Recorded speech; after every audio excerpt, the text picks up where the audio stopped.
In the start of one of my many new features and updates this year in 2017 is my very first developer interview. Now this is something I'll be covering when I sit down and talk to developers in depth and on technical aspects about game development, technology, hardware, software, tools and everything else in between. So hopefully this is something that is successful and people enjoy. Now this is starting off with my interview with Mark from StellarVR on his first VR title and title as a whole in Korix, which you can check out my technical preview already up on the channel, which goes into depth and some of the information that is given. There's also a written article on my website which you can also check more information from. Now this interview is basically me and him sitting down and talking about game development, VR development, PlayStation versus console development, and obviously things beyond that. Now there were some conversations that I've had to take out here just in case there's any issues with that later, but hopefully I'll be able to share some of the bits that we touched on and in other interviews that I've had with other people at later times.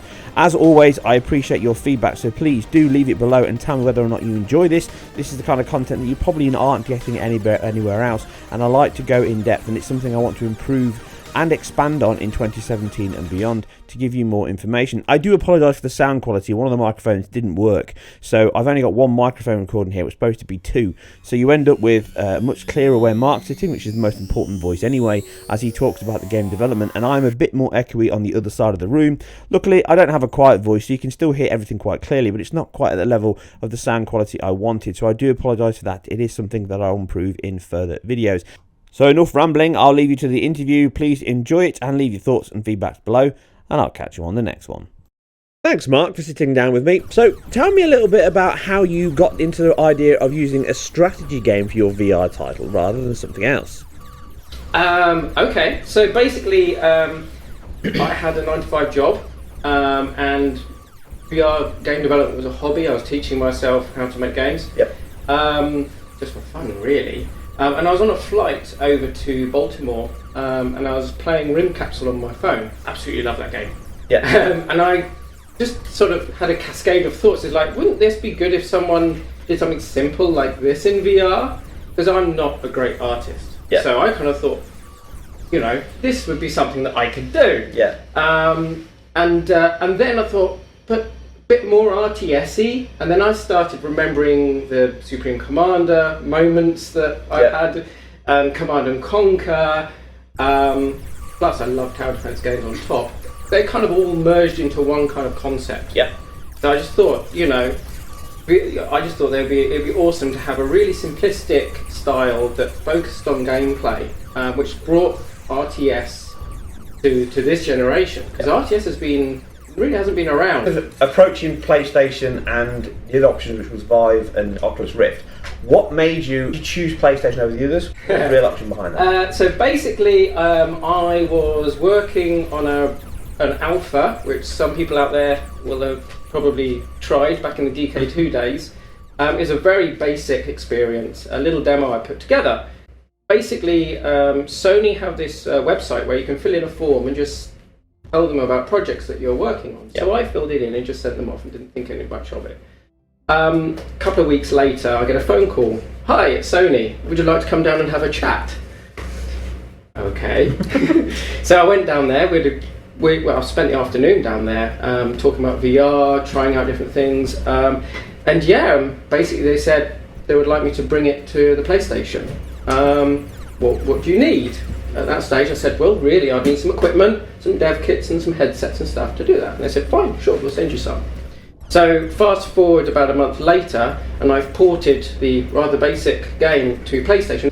I mean, it's not as easy as just clicking a button and saying go, but you know, you're not rewriting the entire game. So there are some things there to make it a lot easier for you. So I sent them a copy of a partially ported, basically working on a PlayStation version of the game, which they were able to play on the Morpheus prototype at the time. Then I get a phone call from Strategic Content, which is another division of Sony, who said, basically, we really like the game, we really like the concept, what would it take to make it a real game, rather than a really basic indie game? And I said, well, I need to quit my job and focus on this full time and do it properly. And they said, okay, what do you need? Next thing I know, they backed me. Yeah. I quit my job I started up this company. I hired a developer who's had 15 years experience developing console games, and took Korix from being a very, very basic homebrew experience into something which still indie, very much indie, but I like to think that it's a really, really compelling experience now.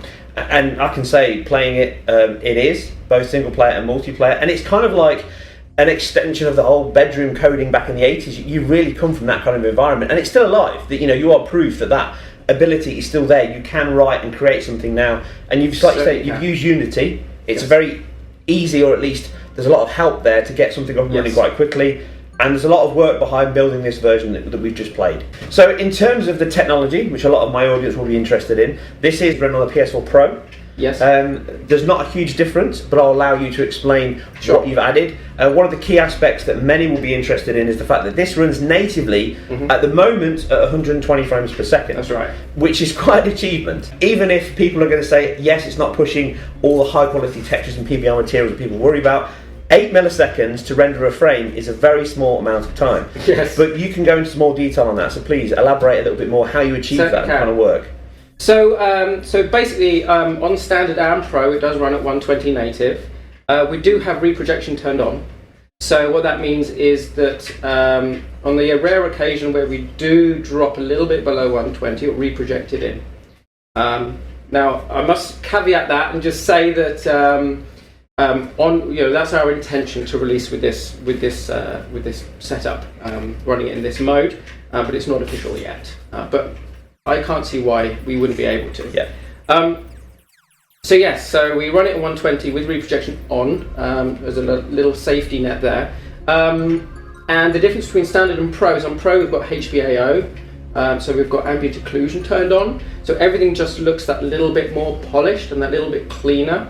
But saying that, the whole design, I'm sure they've already seen the video, the whole design of the game is a very clean, low poly, simplistic look. Now, even though it does look extremely simple, we're actually rendering it at a very, very high resolution. Because we've got these very clear graphics, I wanted the game to be crystal clear, everything to be really super sharp. Which stands out when you play the game with the headset. Yeah. It's definitely one of the cleanest VR games I've ever played. Yeah, you don't get jaggies, you don't, it's, we're rendering it at 1.4 times 1080p. On top of that, we've put 4 times MSAA on top of that. And this is on the standard PS4? That's on a standard PS4. So, if I haven't even calculated how many pixels that is, but we're rendering a lot. So yes, it's a very, very pure, very clean picture. Yes, it is. So in terms of the game itself, what kind of stumbling blocks or what kind of issues did you get when you targeted that kind of frame rate that VR requires? Lots. Optimizing I could spend the next 2 years optimizing it further. It's a never-ending pool that you can dig into. But yes, we use pooling a lot, and then we use pooling on top of pooling and pooling components of pooled objects. Right. And we reuse assets an awful lot, but you can't tell. Yeah. We use instance shaders a lot, which is a pretty new thing for Unity. So basically, it's a bit like batching. So rather than having, if you place 20 walls, rather than that being 20 draw calls, they have an instance shader, but it's not batched. What it is, it's there's an instancing technique that you do on a shader, which means that you only need to send one draw call and just tell it to draw one of them over there, over there, over there, over there. But with an instance shader, you can actually change the color. You can actually change properties on it. So you get the batching, but also they don't have to be identical. So you can actually have 20 objects with different colors, and they'll still be instanced in one draw call. And that's a CPU saving as well? It yes and no. Okay. The instancing shader is a little bit more costly on the CPU, but due to the lack of draw calls, it saves it. Yeah. So you've got to be careful where you use that kind of thing. And that's a kind of a good example of how optimization works. It's never one solution fixes everything. You kind of balance it up between what you do here is the cost over here, and it's how you best exactly. get the result. I'll come up with an idea and think, great, and then I'll implement a new technique. It'll take me 2-3 days to do, and then great, I've saved 20% off the CPU. Then I turn around and my GPU's through the roof, running at 130%, and smoke's coming out of it. Yeah. Okay. So then, yes, it's a constant balance. Okay, so in terms of the development tools on the you can't go into detail, I know, but did you find it nice and simple to use the PS4 and the Unity? Do they work together quite intrinsic? Yes. Yeah. Yes. So just Unity has a plugin for the PlayStation 4, which you can gain access to when you become a PlayStation developer, and that plugin is pretty simple. Yeah. It really is. It's very good. There are lots of tools that you gain access to. I can't really go into those, but. And they vary in how easy they are to use, but you certainly get armed with a big toolkit of stuff. Okay. And if you do the research, you learn them, and you dig into them, you can go so in depth. It's insane. You can see every nanosecond what core is doing what, where. You can do a lot. in terms of the development environment on the PC compared to the PS4, do you find that transferring your code is developed on the prototype, you started on a PC, you've then ported that over to the PS4, which has some differences and changes to the code base. Yep. Do you develop specifically only on the development kit, or can you still work on a PC? You can still work on a PC. So when you're running Unity in the PS4 mode, as it were, you can still play it on the PC, and it emulates it almost. Yeah. So you can still do that. Tricky with VR though. In VR, you don't have the PSVR connected to it. You can potentially get it running using an Oculus or a Vive or something like that. But what I prefer to do is I run it in a 2D mode for testing the code base. Then I install it on the PlayStation into VR mode, and then I'll test it in VR. Yeah. So what I'll do is I'll do a bit of code, test it on PC in 2D, which is not a really good way. You wouldn't want to play it like that. There's a lot of, my mouse wheel finger is sore from zooming around and trying to work with it. But it's enough to fix things and to make things work. Yeah. Then once they're working, I chuck it onto a dev kit, put the headset on, and then make sure it works in there, make sure it looks right, make sure it feels right. Yeah. So this game has gone through a very iterative process. Basically, I'll have playtesters in. I'd have playtesters in every week, batches of them. They'd sit down. They're volunteers, and they're absolutely fantastic. They come down, they play the game for like hours on end. I'm usually kicking them out at midnight, but they'll play that for hours on end, and they'll come back. Wouldn't it be cool if I could do that? And it'd be really nice if I could do that. And did you see that bug over there? Yeah. And then I fill my whiteboard up with all of the suggestions and stuff that comes through. And there's probably 400 suggestions that I haven't implemented. It's about knowing which ones will work and which ones don't.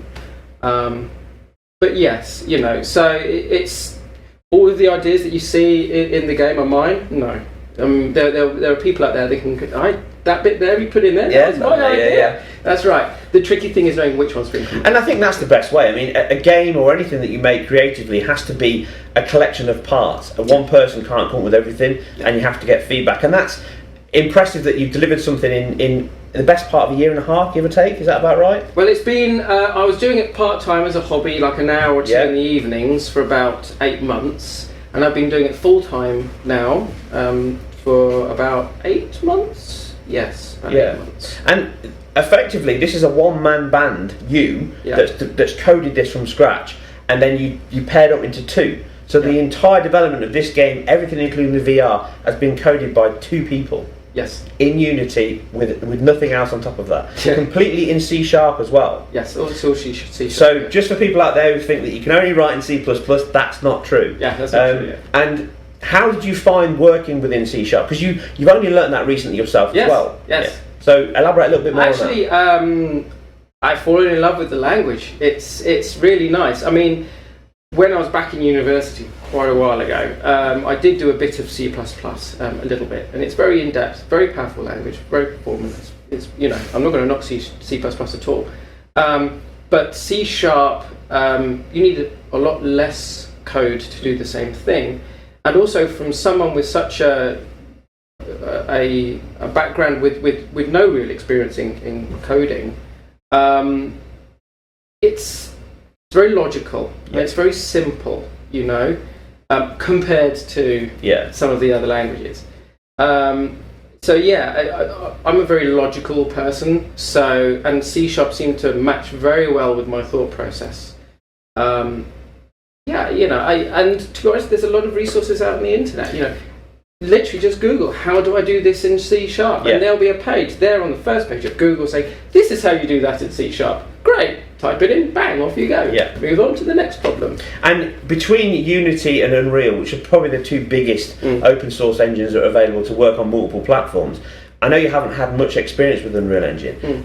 Do you find that with Unity, their VR adaptation is actually quite strong and it's really helped you, or is it something that's... Okay. Unity, well, I've got mainly experience with Unity. I haven't really touched the Unreal Engine much, but I'm very familiar with it.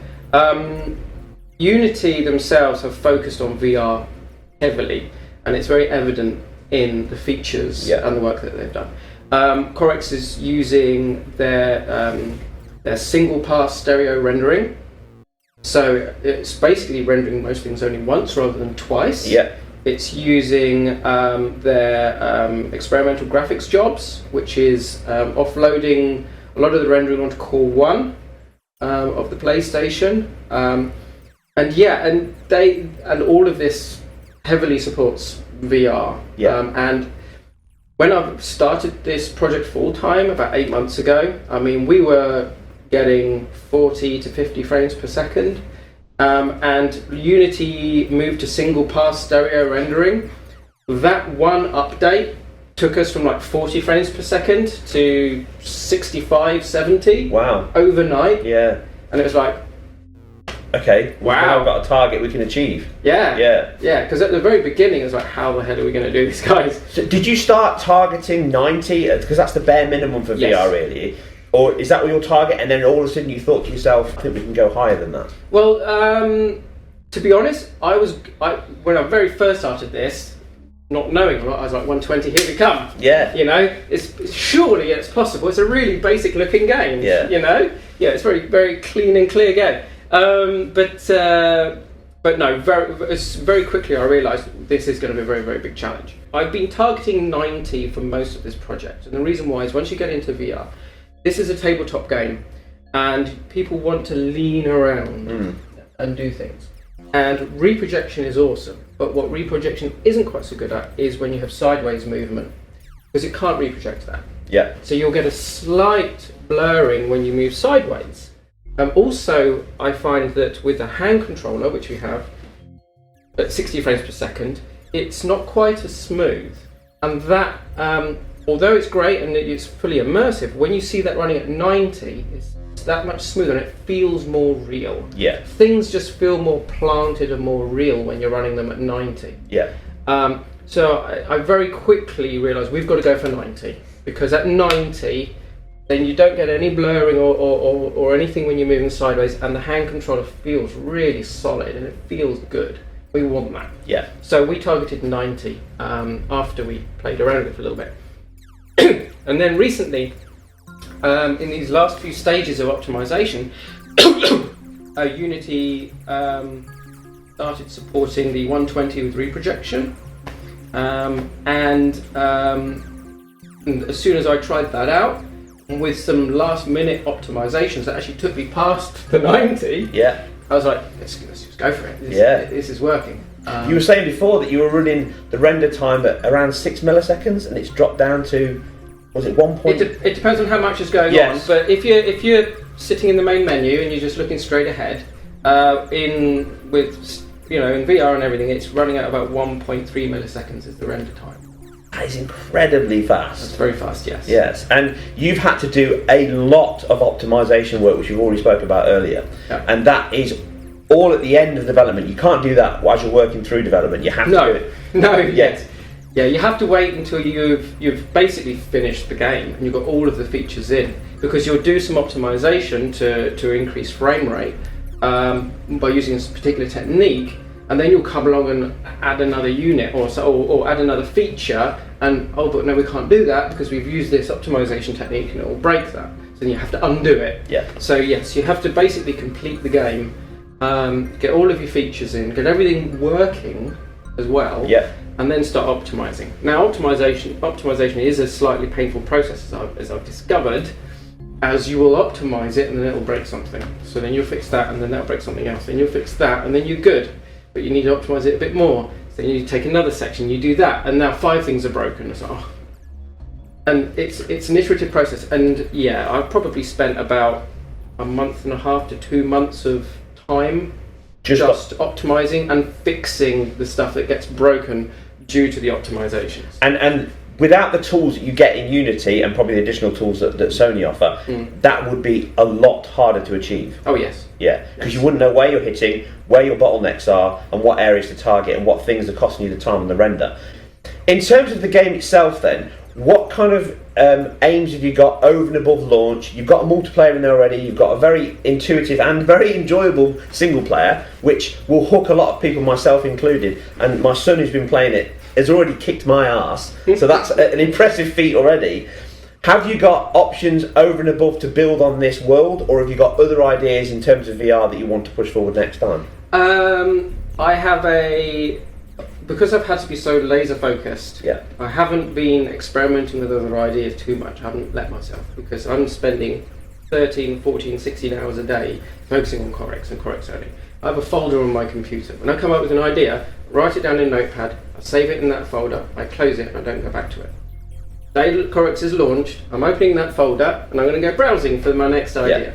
I would love to expand on Korix. If Korix, I'm going to be honest, that basically if Korix is a financial success and it gets popular, then yes, I would love to continue it further. I'd like to release more levels, potentially more units, that kind of thing. I would like to add content to it, but I'll be honest, I probably only would be able to do that if it was successful, and I was able to, because let's be honest, if it's not successful, I'm going to be back to my day job. Yes, exactly. And I'm not going to have the time to put into that. Also, it'd be my dream in 5 years to release Korix 2 on the latest headset, and who knows what it will be like at that point. It could be crazy. Which brings us nice onto the fact that, whether you can talk about this or not, this is a PlayStation exclusive for a period of time. But you already have plans, ironically, to redevelop the game and can port it back to PC at a later date. So this is going to hit both Vive and Oculus at a certain time. It will. We're not going to talk about timeframes at the moment, but it's not that far ahead. Or can you talk about timeframes? 7 months, 8 months, something like that. Do you have any plans to improve, add anything to it? Are there anything that you think you could improve over and above what's already a very polished and enjoyable game at the moment on the PC market? Sure. Well, firstly, a lot of time has been spent on getting the experience right and getting the balance and the game mechanics right. So I wouldn't want to touch any of those. You've kind of hit something on the head when playtesters turn up at 2 p.m. to do some playtesting for a couple of hour session, and at midnight you're asking them to leave. That's when you know you've got it right. Yes, you definitely have got it right. You don't want to touch that. But at the same time, I would love to have more dynamic shadows, a lot more lighting in there. The lighting is great. Every turret that shoots creates its own light effects, and it looks really cool.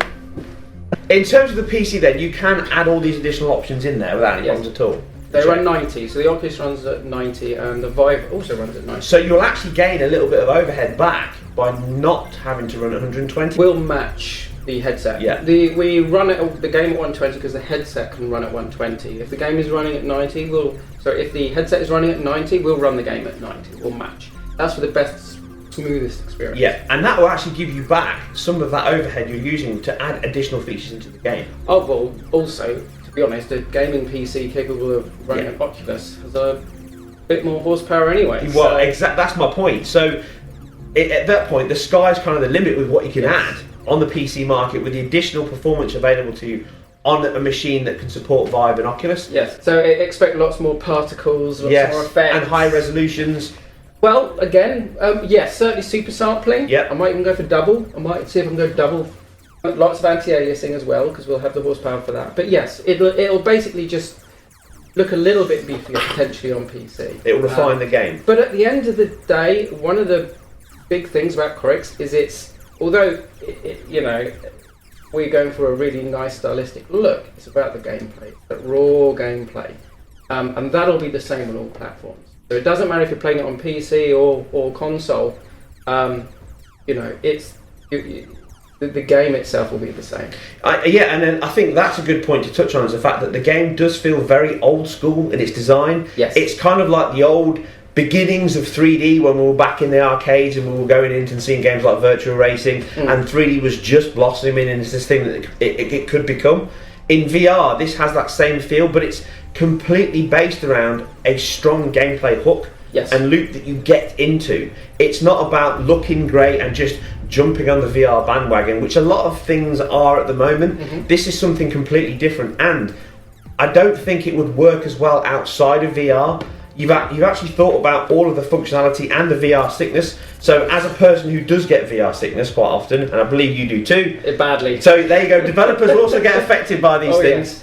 This game doesn't have any of that. No. You've put in an option for easy flick around the board, so you can view the game, which you'll see on screen at the moment. But you've also got a smooth flight moment, which I did play in, and I actually found that to be completely problem-free. Yeah. So the game kind of removes all the barriers that a lot of people have with VR, and I would say it's probably one of the best games to get into VR with, because it's really clean. Yes. Due to the fact you're using 4x MSAA, you're using nearly 1440p resolution, so it's one of the crispest games you'll play on the PSVR. The Pro makes that a little bit more refined with the HBAO, but you don't get all of the downsides that you get on other titles that I've played on PSVR, where the screen can look a little blurry. Was that one of your main aims when you designed the game artistically, or was it just it came? Oh, okay. I wanted the edges to be razor sharp. Yeah. I wanted everything to be very clean, very crisp, and I wanted a very high quality image. Because I think people will be disappointed if they put the headset on and it's a bit blurry. Yeah. I don't want anyone to experience this game, a bit blurry. So that's why we went down that road, yeah. And it supports multiplayer, like we said before. Yep. So it supports up to 4 players. Yep. Online. Yep. Co-op versus with or without an enemy in there as well. And you've got AI working within the game. Yep. So you can have 4 players all playing cooperatively online on their own VR headsets with AI, and it still runs at 120 frames per second as a target. Yes. I would put a slight caveat on that though, because we're running 120 reprojected. If things get absolutely insane with lots of stuff going on, and it does drop below that 120 mark, then it will just drop to 60 reprojected for it until it catches up, and then it will come back again. I did notice that in the games we were playing, but it's really not a problem, because like you say, the reprojection works, and most of the time you're moving your head, not leaning from side to side. Correct. In the single player game, it's an extremely smooth 120 pretty much all the way. It's very, I almost set out a challenge for anyone to make it drop below 120. And on multiplayer, again, if you've got 1 or 2 players, it'll stay 120 all of the time. We have a bit more headroom, but there's not much more we could do with it. So you don't find that the network logic, the network code, isn't a big drain on these resources? It's a little bit. I mean, I think it consumes a total of about a whole millisecond. Okay. When things getting which is a lot when you're running at 8 milliseconds. It is a lot when you're running at 8. But to go back to your original question, which was, if you've got this extra leg room on the single player game, why don't you use that? Yeah. The question is, what would I do with it? Because we're running it at 120, we're running at a very high resolution, we've got MSAA turned on, there's not a lot more we can do. No. It's already looking as sharp as it can. We actually experimented running it in higher resolutions and with even more anti-aliasing. You couldn't spot it. Yeah. So diminishing returns are real. Yes. Yes. That was my point of trying to get to. It's the whole situation here. You have achieved a very high quality and a high delivery on a high frame rate and visual quality, and you still have arguably room to spare, but not everyone is out to use every single millisecond available to them. And allow the CPU to cool down a little bit, maybe. Single player games. You've got to give it a rest sometimes. Yeah. And I think that's the thing. VR predominantly stresses the hardware more than most single player games will let it, standard games on the, because it doesn't really get a respite, like you say. It's always rendering upwards of 60 frames per second. Oh yeah, VR games work the equipment hard. Yes. So for you, working in VR, and you know, your first title was quite an achievement because you've picked the most performant area to start a game development in. Have you always been into fast frame rates? Is that something you're originally from, like PC gaming, or is it just you prefer that smooth frame rate because it's more enjoyable in VR? It's all about presence for me. So, as you said earlier, I'm terrible with VR sickness. I really can't take it. So, playing a game at 60, non-reprojected, it's not good for me. And adding that, running it at a higher frame rate just makes everything feel more solid, everything feel more real. I got into game development for VR. I was a big gamer, I played lots of games, wasn't really interested in making games until I started experimenting with the DK2.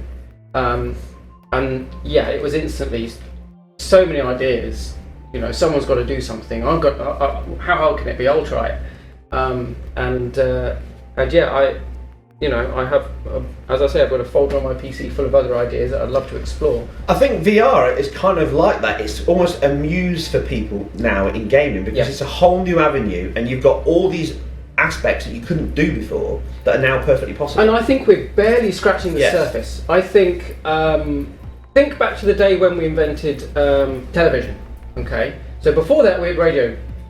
We had radio shows. Yeah. There'd be a guy sat at a table with a microphone. All right. This is the news, and reading out. When they brought up TV, what did they do? They took that idea. They did that, and they put a tux on him. Yeah. Hi, this is the news, and now you can see me, and I'm wearing a tuxedo. Yeah.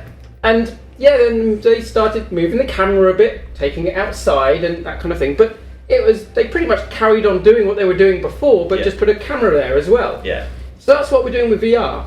Even Korix, we've taken an existing type of game, an RTS, and I've taken it and made it tabletop, which is a slightly different skew on it, but still, it's not exactly massively different from what's been done before.